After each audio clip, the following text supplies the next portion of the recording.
One more, y'all. Let's react. The term thalassophobia means an intense fear of deep water. Why the deep sea frightens us. Are y'all scared of the deep sea? I ain't gonna lie. Me personally, I remember when I was a little wee boy.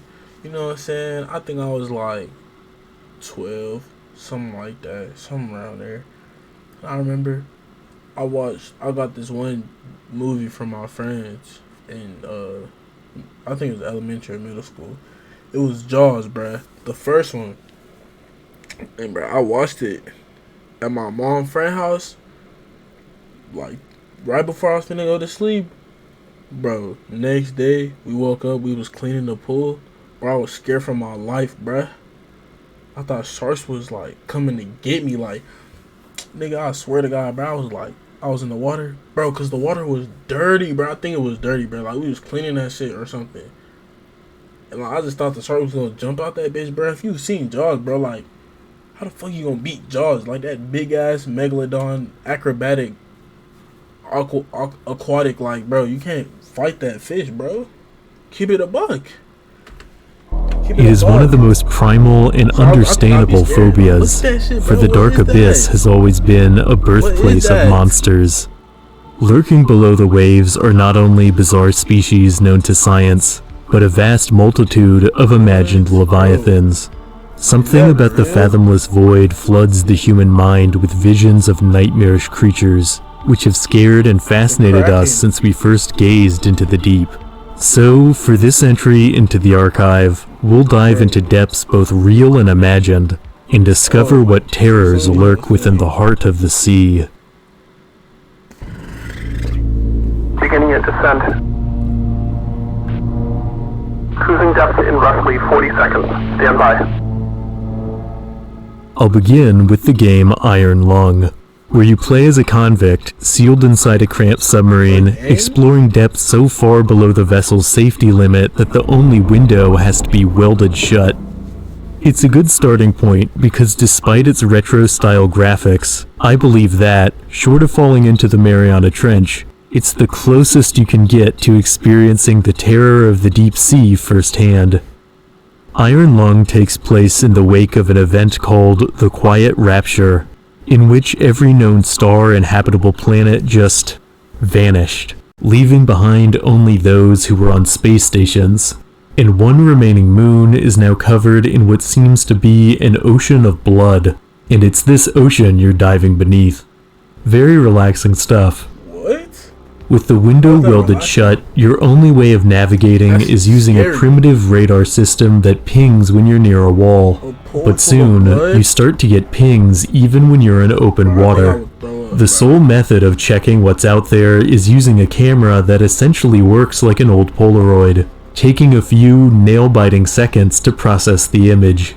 At first, despite the pings on the radar, you see no monsters, but you do see other things.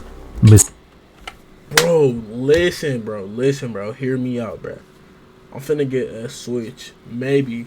Nah, bro, I'm definitely finna get a Switch. Bro, should we start playing some shit, bro? Y'all trying to watch me play Smash? I'm gonna go to the Smash Bros, bro, for real.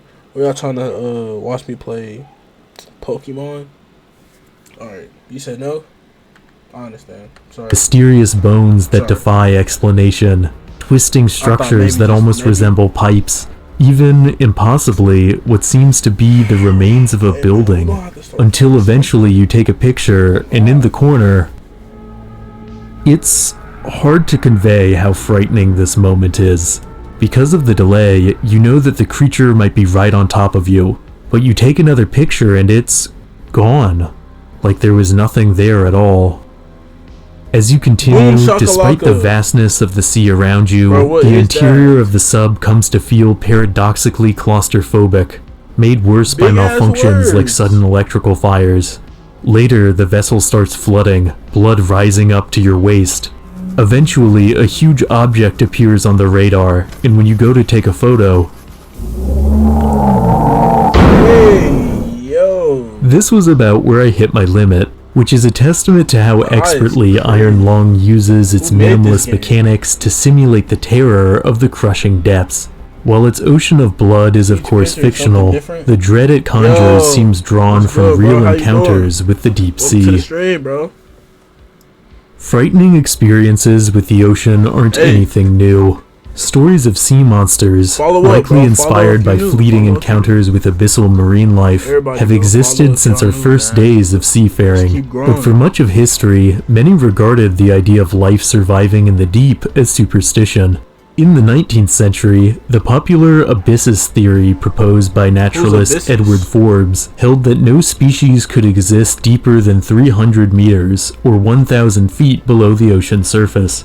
While later studies would contradict this idea, it wasn't until 1930 that someone attempted to dive below such depths to see for themselves. Naturalist William Beebe alongside Otis Barton plunged further into the abyss than any human had before in a metal tank called the bathysphere, and what they saw changed science forever. Fish that flashed with bioluminescent color, see-through predators of the deep, surreal invertebrates that glided on fantastical fins. One can only imagine what it was like for someone in the early 20th century to see the alien sights of the deep for the first time, especially when you consider that the men were observing the abyss in a heavily altered state of mind, as both were battered and concussed from a bumpy voyage down.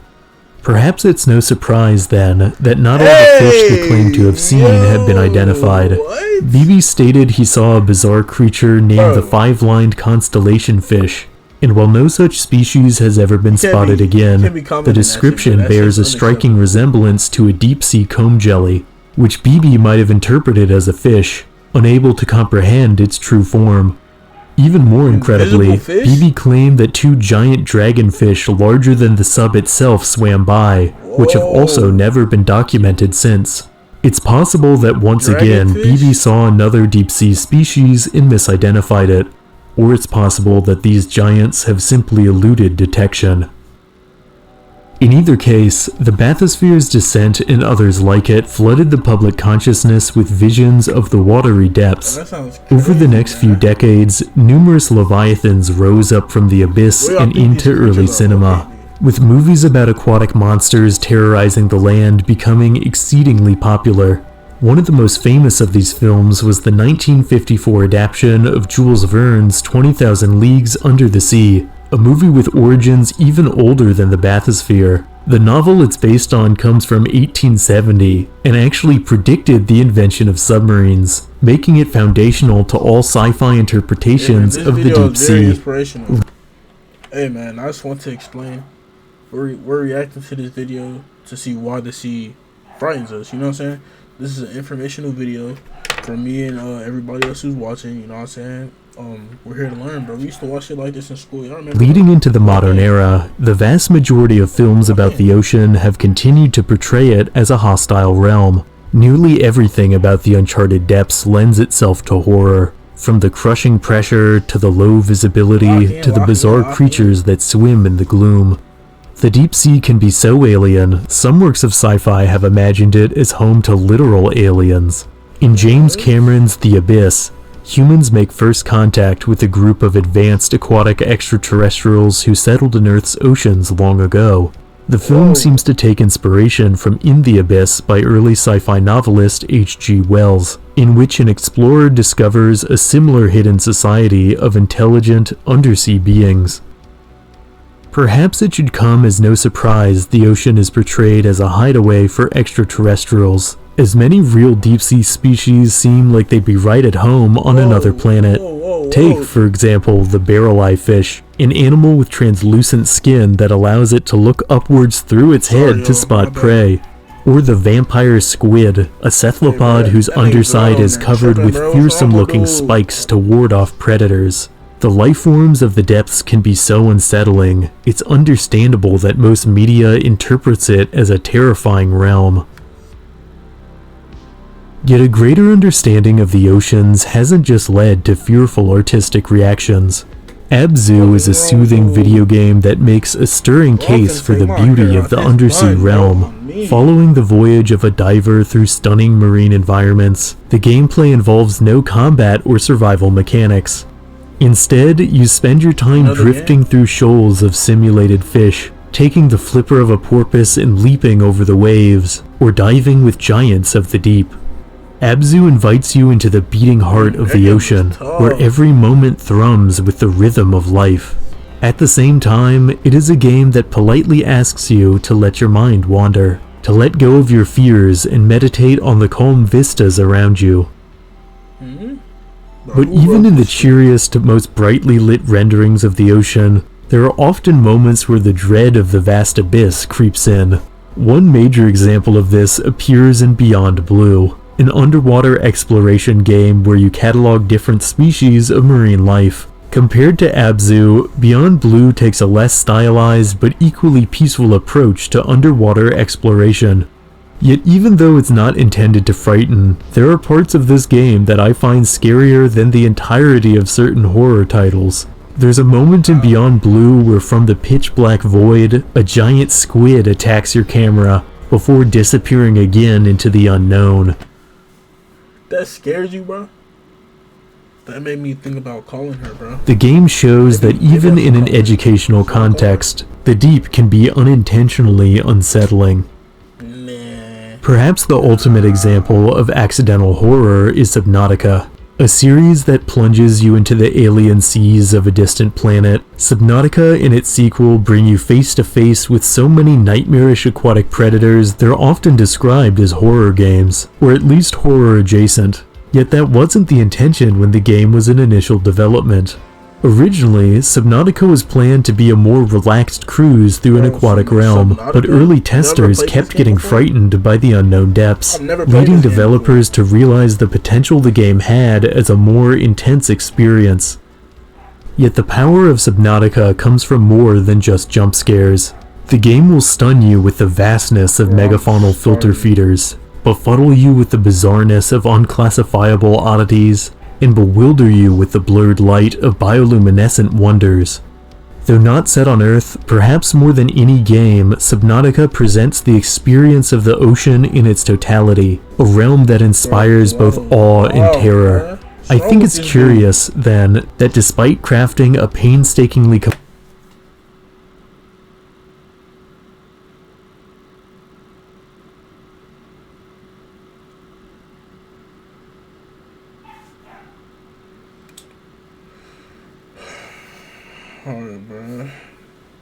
complex, diverse biosphere of simulated life, Subnautica is typically remembered as a game designed only to terrify. In today's market, Subnautica doesn't seem like it should be able to frighten audiences. There is no killer chasing you, no axe-wielding maniac just around the corner. Threats that are much closer to us land dwellers than something thousands of feet below the waves. And yet the dread that Subnautica evokes can be overwhelming, all-encompassing, to the point where you forget the more peaceful parts of the ocean and vow to never dip a toe in the water again.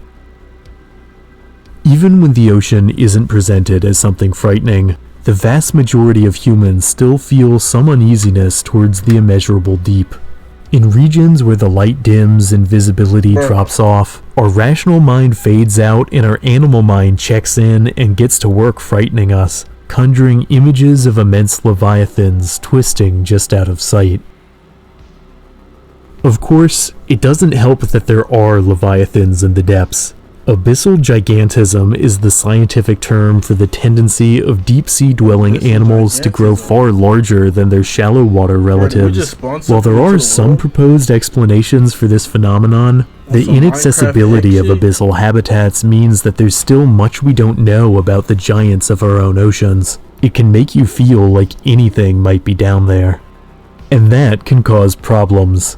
A few years ago, an infamous Discovery Channel documentary took advantage of the ocean's potential to conceal monsters and suggested the long-extinct shark, the Megalodon, still swam in the oceans. This concept gained so much traction in the public eye that it seemingly inspired The Meg, a movie in which a somehow still-living Megalodon attacks modern beachgoers. While it's easy to laugh at the fact that so many people believed a prehistoric shark still lived that a major studio made a multi-million-dollar blockbuster about it, this cultural phenomenon shows the power of the ocean's unknowable vastness to trigger human imagination. Yet many of us had our trust shattered years earlier. with the release of a mockumentary called Mermaids: The Body Found. This widely aired faux documentary sets out to convince you that mermaids are real hominids descended from aquatic apes, and for the time, it was pretty convincing, using fake cave paintings, manufactured artifacts, and even full CGI recreations to lend plausibility to the absurd concept. The film honestly goes so far into fictional mermaid biology, it almost feels like a work of speculative evolution. It even folds in real-world unusual phenomena, like... I think I've seen a mermaid before, bro. Actually, I've seen a hammerhead shark before. I mean, it was a baby, bro, but still, you know what I'm saying? That counts. A baby hammerhead could still, like, you know what I'm saying, knock your ankle loose. I don't know, bro. The bloop, and claims they were the result of mermaids. For those of you who don't know, the bloop is a strange underwater noise recorded in 2002 that was many orders of magnitude louder than even the largest whale calls. While the sound instigated speculation of an undiscovered creature, further analysis shows it was almost certainly the result of a glacier moving.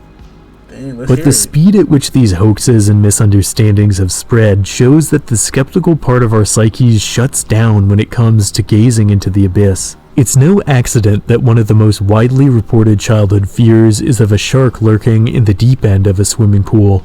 Plausibility doesn't matter. When it comes to deep water, anything could be waiting down below. Yeah, that is true, bro. I don't think I'll be. Yet paradoxically, sometimes the best way to convey the power of the ocean on my bucket list, though, I do want a skydive. Is to reveal very little of it. And few pieces of media make use of the unseen better than the anxiety-inducing Water Womb World. A deeply surreal pixel art game created by indie designer Yames. The game follows a religious man who believes he's found the origin point of life deep below the waves. The game is dark, not just thematically, but literally. At any given moment, the vast majority of pixels on screen are pure black as you gaze out from your helmet into the unyielding vacuum of the ocean. Much of the gameplay involves sifting through silt, where you find things that should be there, like a pair of goggles, and things that definitely shouldn't, like a human skull that's over 10,000 years old. The more unsettling objects you find, the more you become convinced that a big scare is coming, that any moment now something will pop out of the darkness.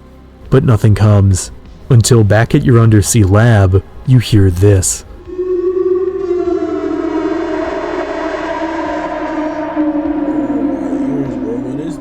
Returning to the abyss, you find the darkness is more all-encompassing than ever, and then, from the gloom, emerges this. The main character interprets the being as an angel, and continues to dig up increasingly disturbing artifacts, while their mind and body become increasingly diseased. And the ending comes not long after that, for Water Womb World is a short game, offering only a tiny glimpse of a far wider realm of nightmares, which only adds to how unsettling it is. In the same way that the ocean's dreadful power comes from how much of it we've never seen, the game's restraint makes its atmosphere of unease all the more palpable. Another indie game that captures the ocean's might despite never showing much of it is In Other Waters. Although the game is focused on exploring a vast alien sea teeming with life, the entirety of the game's environment is communicated through nothing but text and minimal icons. In most games, you have a heads-up display in the bottom corner to help you keep track of various in-game systems. But when playing In Other Waters, the entire game is the heads-up display. While this can take some getting used to, it's a clever way for a smaller budget game to feel expansive. As you play, you learn to visualize each lifeform as they're described, picturing luminous creatures gliding through the water, armored lifeforms with tough shells, or fungal organisms that grow in endless rows. It's a game that embodies the enigmatic nature of the ocean, taking advantage of the human instinct to imagine what swims below opaque waters. Like, what game is this, my nigga? The ocean doesn't need to be filled with imagined monsters to instill dread, though. Even singular, real data points can be haunting. Point Nemo, for example, is a spot in the Pacific Ocean that seems utterly uninteresting, except for the fact that it's the furthest place on Earth from any land. Should you find yourself floating at Point Nemo, the closest people to you are the astronauts on board the International Space Station Bro, Nemo. when it passes overhead. Yet monsters are a primal part of our relationship with the deep. And for our last we're stop getting on this cooked. plunge into the void, there's one Bro, final who's Leviathan we ballistics need to right now? confront. SCP-3000 Blue is an door? entry into the famous community-driven paranormal anthology, the SCP series, and is perhaps the ultimate personification of the sea monster archetype. SCP-3000 is, in the simplest terms, a giant eel, measuring over 850 kilometers, or 500 miles in length, located somewhere in the Indian Ocean. It also secretes a Dang, substance bro, that these causes dogs barking, amnesia bro, and mental chill. shutdown, although just seeing such a large creature could cause anyone Ain't to nobody lose got their time for mind. all that. And that's basically the whole concept. Considering how complex many entries into the SCP series are, it's noteworthy that SCP-3000 Ooh, is bro, one what of the is most that? famous, inspiring incredible fan What is art that, and bro? animation Look at that despite its eyeball. Ooh. Look at that chin. Jeez, bro, this looks like a turd, literally. Looks like a turd with teeth. And the eyeball, bro, like, what's this man's diet? relative simplicity. There's something about the purity of an unfathomably vast eel that just works, made all the more intriguing by the fact that the eel I'll isn't say my aggressive or curious. It simply is. To me, it's the ultimate, oddly reassuring proof that even in the age of the internet, our innate fear and fascination with giants of the deep hasn't left us. In the end, perhaps it shouldn't come as a surprise that the watery abyss still holds power over the human psyche. The ocean is deep space in our backyard, an alien realm of alien creatures right here on Earth. As long as a significant percentage of the deep blue remains unmapped, we will never cease to speculate on what swims beneath the waves. Despite our rational minds telling us otherwise, in the depths where light cannot penetrate, the monsters of our oldest myths will continue to lurk, Both of them, both. forever just out of sight. And for what? For what? As always, thanks for watching. Yes, sir. Thank you for posting this, bro. This is a W video, man. I appreciate you for real. Hey, man.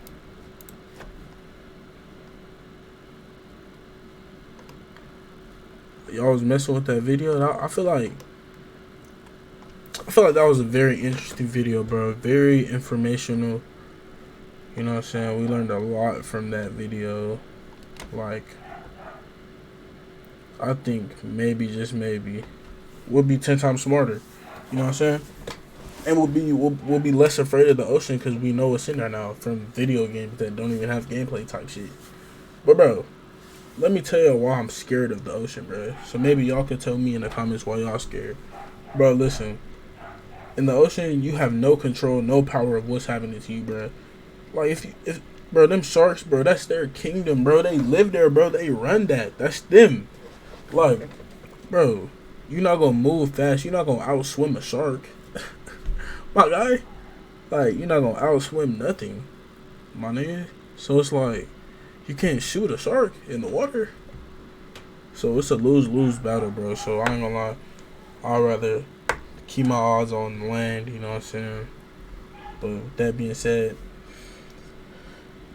I appreciate y'all for rocking with me, man. I ain't gonna lie, I'm trying to watch the game, bruh. Y'all gonna have to catch me.